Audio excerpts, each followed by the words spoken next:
The Texarkana Moonlight Murders, a term coined by the contemporary press, was a series of 4 unsolved serial murders and related violent crimes committed in the Texarkana region of the US in early 1946. They were attributed to the alleged unidentified perpetrator known as the Phantom of Texarkana, the Phantom Killer, or the Phantom Slayer.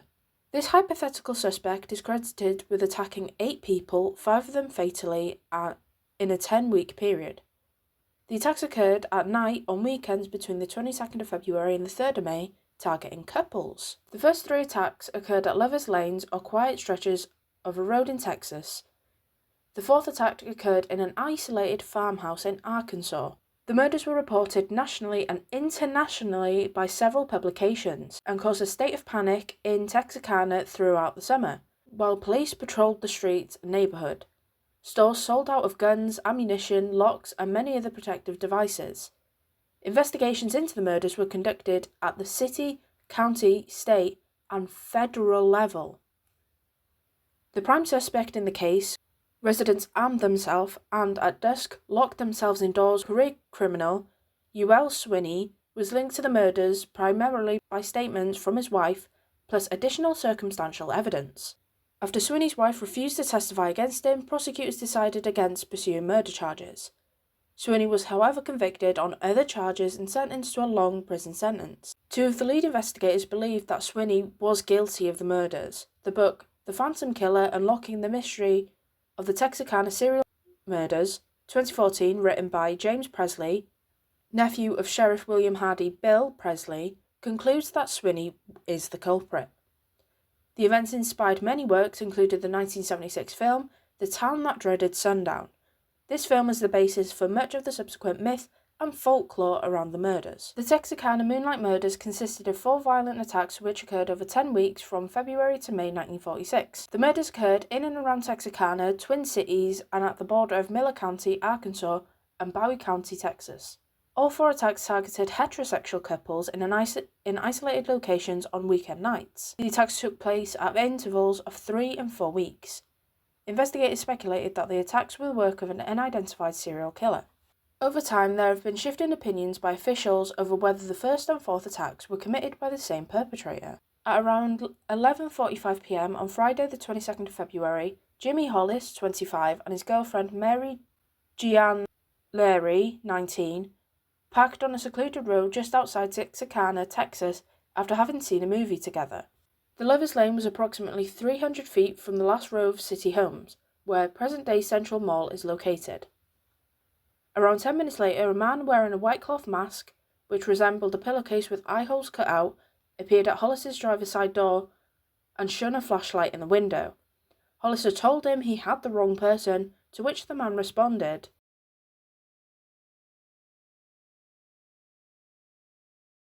Both Hollis and Leary were ordered out of the car, and the man ordered Hollis to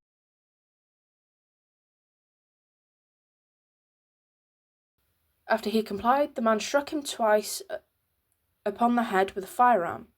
Larry told investigators that the noise was so loud she initially thought Hollis had been shot, when in fact she heard his skull fracturing. Thinking the assailant wanted to rob them, Larry showed Hollis's wallet to prove that he had no money, to which she was struck with a blunt object. The assailant ordered Larry to stand, and when she did, told her to run. Lorraine tried to flee towards a ditch, but the assailant ordered her to run up the road. Lorraine spotted an old car parked off the road, but it was empty, and was again confronted by the attacker, who asked her why she was running. When she said that he had told her to do so, he called her a liar before knocking her down and essaying her with the barrel of his gun. After the assault, she fled on foot, running half a mile to a nearby house. She woke the inhabitants and phoned the police. Meanwhile, Hollis had regained consciousness and alerted a passing motorist, who also called the police. Within 30 minutes, Bowie County Sheriff W.H. Bill Presley and 3 other officers arrived at the scene, but the assailant had already left. Lorraine was hospitalized overnight for a minor head wound. Hollis was hospitalized for several days to recover from multiple skull fractures. Hollis and Lorraine gave slightly differing descriptions of the attacker. Lorraine claimed that she could see under the mask that he was a light-skinned African-American male. However, Hollis alternately claimed that the attacker was a tanned white man and around 30 years old, but he conceded that he couldn't distinguish his features as he had been blinded by a flashlight. However, both agreed on the fact that the assailant was around 6 feet tall. Law enforcement repeatedly challenged Lorray's account and believed that she and Hollis knew the identity of their attacker and were covering for him.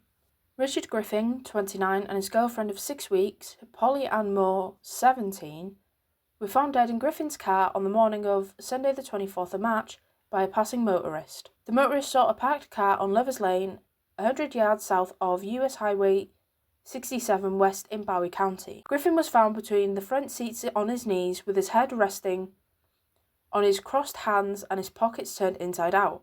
Moore was found sprawled face down in the back seat. There's evidence that suggests that she was placed there after being killed on a blanket outside the car. Griffin had been shot twice whilst inside the car, both had been shot once in the back of the head, and both were fully clothed. A blood-soaked patch on the earth near the car suggested to police that they had been killed outside the car and placed back inside. Congealed blood was found covering the running board, and it had flowed through the bottom of the car door. A .32 caliber cartridge casing was also found, possibly ejected from a pistol wrapped in a blanket. No accident reports indicate that either Griffin or Moore was examined by a pathologist. A contemporaneous local rumour said that Moore had been essayed, but modern reports refute the claim. At around 1:30 a.m. on Sunday the 14th of April, Paul Martin, 16, picked up Betty Jo Brooker, 15, from a musical performance at the VFW Club in Texarkana. Martin's body was found at around 6:30 a.m. later that morning, lying on its left side by the northern edge of the North Park Road. Blood was found on the other side of the road by a fence. He'd been shot 4 times through the nose, through the ribs from behind, in the right hand, and through the back of the neck. Brooker's body was found by a search party at around 11:30 a.m., almost 2 miles away from Martin's body. Her body was behind a tree and lying on its back, fully clothed. It was posed with the right hand in the pocket of the buttoned overcoat. Brooker had been shot twice, once through the chest and once in the face. The weapon used was the same as in the first double murder, a .32 automatic Colt pistol. Martin's car was found 3 miles from Brooker's body and 1.55 miles away from his body. It was parked outside Spring Lake Park with the key still in the ignition. Authorities were not sure who was shot first. Presley and the Texas Ranger Manuel T. Gonzalez said that examinations of the bodies indicated that they both put up a terrific struggle. Martin's friend, Tom Alberton, said that he didn't believe an argument had happened between the victims and that Martin had not had any enemies. The 5th murder occurred on Friday the 3rd of May, sometime before 9 p.m, when Vigil Starks, 37, and his wife Katie, 36, were in their home on a 500-acre farm off Highway 67 East, almost 10 miles northeast of Texarkana. Virgil was sitting on an armchair reading the newspaper when he was shot twice in the back of the head from a closed double window. Hearing the sound of broken glass, Katie came from another room and saw Vigil stand up, then slump back into his chair. When she realised he was dead, she ran to crank the telephone to call the police. She rang twice before being shot twice in the face in the same window. She fell but soon regained her footing and tried to get a pistol from another room, but was blinded by her own blood. Katie heard the killer at the back of the house and fled out the front door. She ran barefoot across the street to the home of her sister and brother-in-law. Because no one was home, she ran to neighbour A.V. Prater's house, gasped that,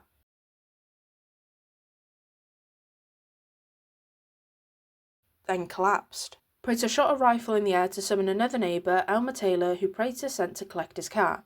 Taylor complied and, along with other members of the Prater family, took Katie to Michael Meagher Hospital, now Miller County Health Unit. Katie was questioned in the operating room by Miller County Sheriff W.E. Davis, who became head of the investigation. 4 days later, Davis talked with Katie again, and she discounted a circulating rumour that Virgil had heard a car outside the home several nights in a row and feared being killed. Investigations of the attacks involved law enforcement officials at the city, county, state and federal levels. Manuel T. Gonzalez was criticised as a showman who presented the work of other officers as his own to the press, and spent a great deal of time with female reporters. 5 years after the murders, Gonzalez left the Rangers to become a technical consultant to the entertainment industry.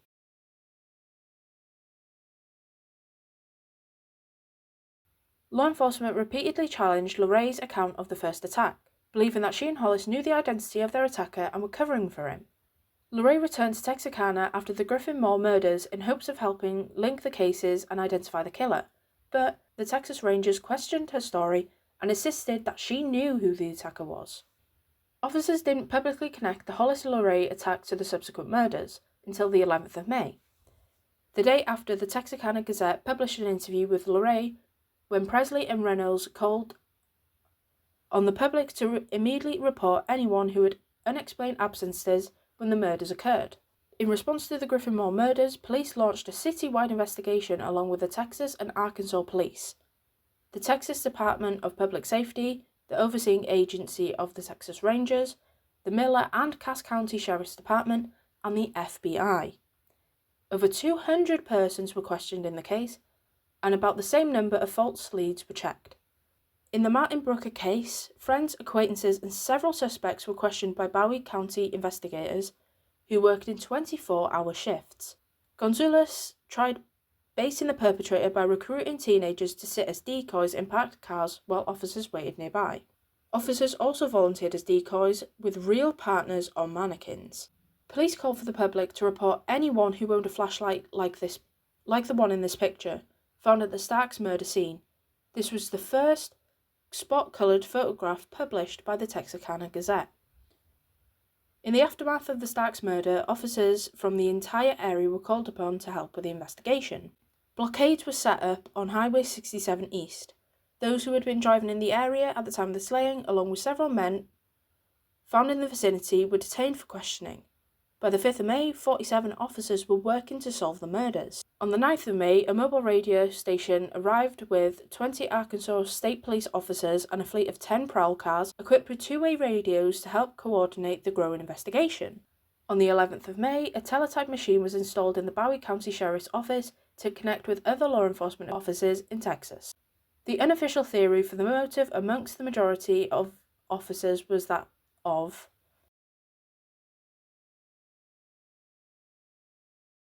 as large amounts of money in the home were not taken, nor was Katie's purse. By the 30th of March, police had posted a $500 reward, $8,035 in 2024, in an effort to gain any new information on the case. But this produced over 100 false leads and no fruitful clues with all suspects. Within days of the Brooker Martin murders, the reward fund had exceeded $1,700, $27,380 in 2024. It rose to $7,025, $113,145 in 2024 on the night of the Starks murder, and passed $10,000, equivalent to $161,061 in 2024, in the following 10 days. There was some hesitation in linking the Starks murder to the other crimes because the weapon used was a .22, and Davis believed it was an automatic rifle. By November 1948, authorities no longer considered the Starks murder connected to the two double murders. The Griffin Moore murders raised public concerns but were generally taken as an isolated incident, as officials didn't publicly connect the earlier Hollis-Lorraine attacks to the murders whilst the Phantom killer was active. The Martin Brooker murders thus greatly alarmed the public to the likelihood of a serial predator. The deaths of the two church-going teenagers shocked the community. Brooker had been a popular high school junior, a sorority member, an officer of a high school band, a winner of scholastic, literary and musical prizes, and a former Little Miss Texarkana. Her high school extended classes early so that hundreds of young people could attend the funerals. Curfews were set for businesses in an attempt to keep people off the streets at night. It was additionally at this point that the hypothesized serial killer was dubbed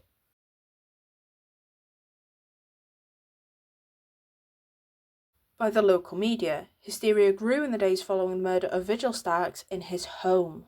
There was constant media coverage of the increased police activity, in the Texarkana Gazette stated on the 5th of May that the killer may strike again at any moment, at any place, and at anyone. For a week, police were inundated with reports of prowlers. One officer stated that nearly all of the alarm was a result of excitement, wild imagination, and near hysteria. Previously, it had been normal for houses to be left unlocked. The murders alarmed residents into taking precautions with the security, from locking doors to arming themselves with guns. Some people nailed sheets over their windows, some nailed windows down, and some used screen door braces as window guards. The day after the Starks' death, stores sold out of locks, guns, ammunition, window shades, and Venetian blinds. Additional items of which sales increased included window sash locks, screen door hooks, night latches, and other protective devices. Because citizens were subsequently nervous and armed with guns, Texarkana became a dangerous place. When calling on addresses, law enforcement officers would turn on their sirens, stand in their headlights, and announce themselves to keep them from being shot by a nervous homeowner. The fear was significant enough to spread to other cities, including Hope, Lufkin, Magnolia, and as far as Oklahoma City, where there were sales spikes for guns and axes. After 3 weeks without an associated murder, Texarkana's fear began to lessen. The concern lasted throughout the summer and subsided after 3 months had passed.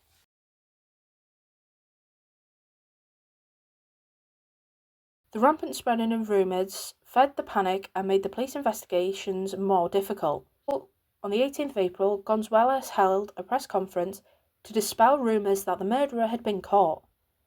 He stated that the rumours circulating among the public and in the newspapers were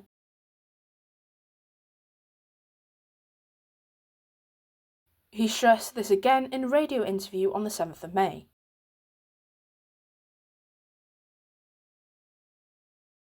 Rumours continued to be spread throughout mid-May. Many people believed that the slayer had been caught. Some believed that he had been secretly held at the Bowie County Jail or flown to another jail. The Gazette and news officers were drowned with phone calls, both local and long distance, inquiring about the apprehension of the killer. Presley declared that innocent people were being accused of being the Phantom and asked residents to show more consideration for their fellow citizens. Although most of the town was in fear of the Phantom, some youths continued parking on deserted roads, hoping to apprehend the perpetrator. Johnson and an Arkansas state trooper were patrolling a vacant road at night when they came upon a parked car. When Johnson approached the car and noticed the couple, he introduced himself if they weren't scared. The girl replied,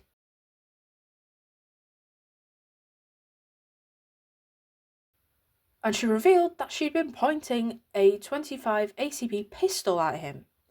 On the night of the 10th of May, Texarkana City police officers were alerted to a car that had been following a bus. They chased it for 3 miles before shooting the tires and arresting C.J. Lauderdale Jr., a high school athlete. When questioned at the station, he explained that he was unaware that they were policemen because they were driving an unmarked car. He said that he was following the bus because he was suspicious of a passenger that had entered from a private car. On the 12th of May, Gonzalez gave a warning to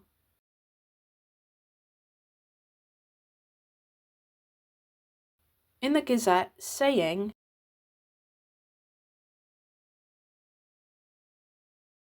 the unidentified killer didn't acquire a nickname until after the deaths of Brooker and Martin. In the 16th of April edition of the Texarkana Daily News, a heading read,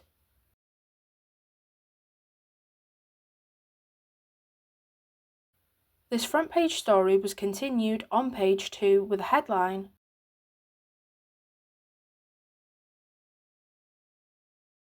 The Texarkana Gazette contained a small title on the 17th of April which read,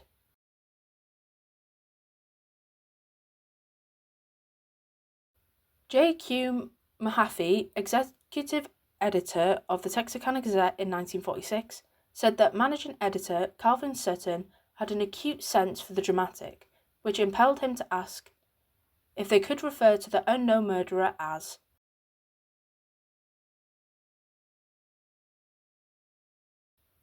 Mahaffey replied,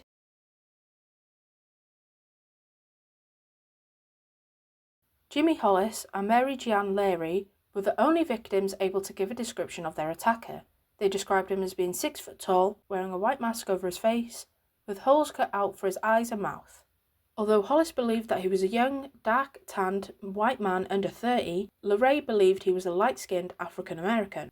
With no description from the other incidents, it cannot be certain if the same perpetrator or perpetrators were responsible, though it is generally assumed that the crimes were the work of a single individual.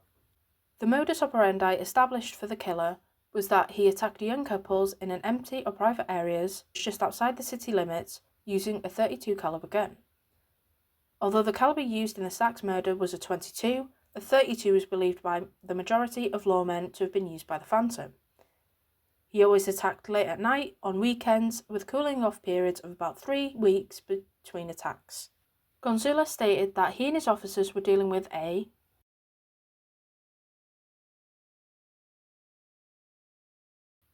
and that the murderer's efforts were both clever and baffling. He also stated that the man they were hunting was A.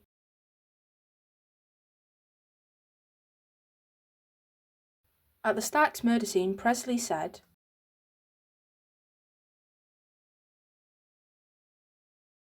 "Officers had said that the killer is apparently a maniac who is an expert with a gun." Hollis said,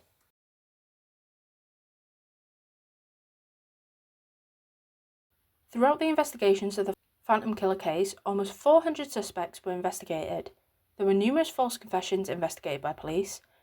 Tackett recalled 9 people who confessed to being the Phantom, but their statements didn't agree with the facts. In the Hollis and Larry case, no suspects were apprehended. In the Griffin and Moore case, over 200 persons were questioned, and about the same number of false tips and leads were checked. 3 suspects were taken into custody for bloody clothing, 2 of whom were released after officers received satisfying explanations. The remaining suspect was held in Vernon, Texas, for further investigation, but was later cleared of suspicion." Ewell Swinney was a 29-year-old car thief and counterfeiter. He was arrested in July by Tackett, who was investigating car thefts and realising that on the night of the Griffin Moore murders, a car had been stolen in the area and a previously stolen car had been found abandoned. Tackett was able to locate the former car and arrested Swinney's wife, Peggy, when she came to retrieve it. Peggy confessed in great detail that Swinney was the Phantom killer and had killed Brooker and Martin. Her story changed in some details across several interviews, and police believed she was withholding information due to fear of Swinney or incriminating herself. Police were able to independently verify some details of Peggy's confession, such as the location of the victim's possessions and where she said Ewell had discarded them. There was considerable circumstantial evidence against Swinney, but Peggy's confession was the most critical part of the case. However, Peggy recanted her confession, was considered an unreliable witness, and could not be compelled to testify against her husband. Law enforcement officers worked for 6 months trying to validate Peggy's confession and tie Swinney to the murders. They found that on the night of the Brooke and Martin murders, the Swinneys were sleeping in their car under a bridge in San Antonio. Swinney was never charged with murder and was instead tried and imprisoned as a habitual offender for car theft. Presley reported in his 2014 book that investigators in the Swinney case later said that the sentence was effectively a plea bargain, though the case files indicated no formal agreement. Swinney was apparently concerned about being charged to death for the murders, agreed to not contest the habitual offender charge, and, in fact, tried to plead guilty despite the charge requiring a jury trial. Henry Brooker Doody Tennyson was an 18-year-old university freshman who died by suicide on the 4th of November 1948, leaving behind cryptic instructions which directed investigators to a suicide note in which Tennyson confessed to the Brooker, Martin and Starks murder. He'd played trombone in the same high school as Brooker, but they weren't friends. Investigators were unable to find any other evidence linking Tennyson to the murders. James Freeman, a friend of Tennyson, provided an alibi for the night of the Starks murder, stating that he had been playing cards that evening when they heard the news of the attack.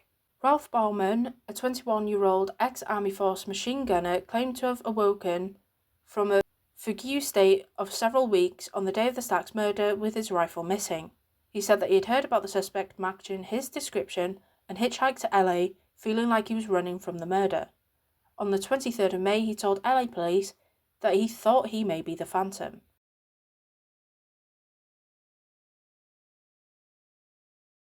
He said, "Police arrested him, but Gonzalez stated that several parts of his story had little basis in fact."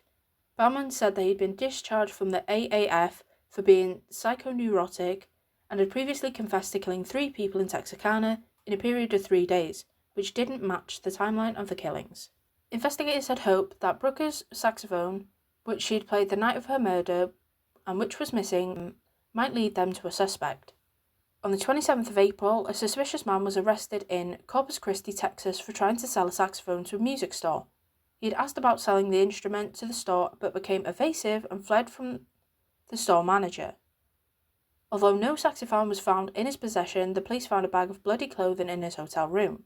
However, after several days of questioning, he was cleared as a suspect. Brooker's saxophone was located on the 24th of October, 6 months after her murder, in underbrush near the place that her body had been found. On the 8th of May, it was announced that an escaped German prisoner of war, who was already being hunted as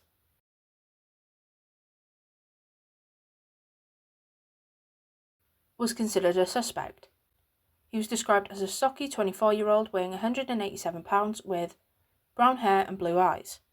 He had stolen a car in Mount Ada, Arkansas, and attempted to buy ammunition in several eastern Oklahoma towns.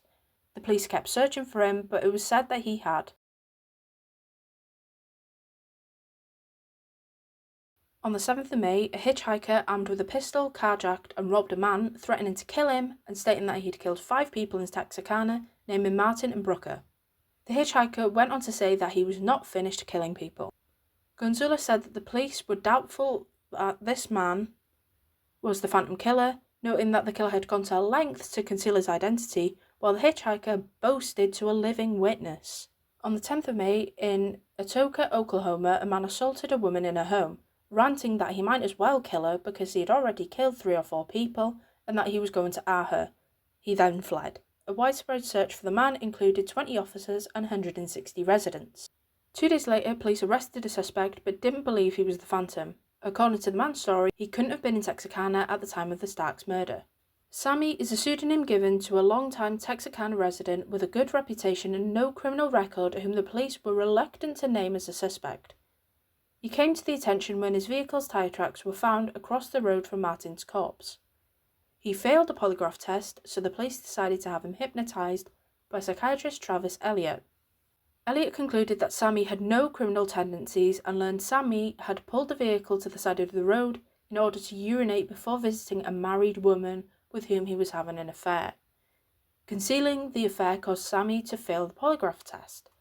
After police verified the details, they cleared Sammy as a suspect. On the 7th of May, at approximately 6 a.m, the body of Earl Cliff McSpadden was found on the Kansas City Northern Railroad tracks 16 miles north of Texarkana near Ogden. His body's left arm and leg had been severed by a freight train a half an hour earlier. The coroner's jury verdict stated,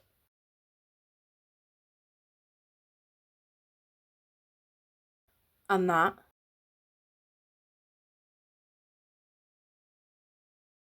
because the murder is unsolved, locals have speculated that McSpadden was the Phantom's 6th victim. A prominent rumour exists claiming that McSpadden was the Phantom and had committed suicide by jumping in front of the train. Thank you for watching my video. I hope you enjoyed.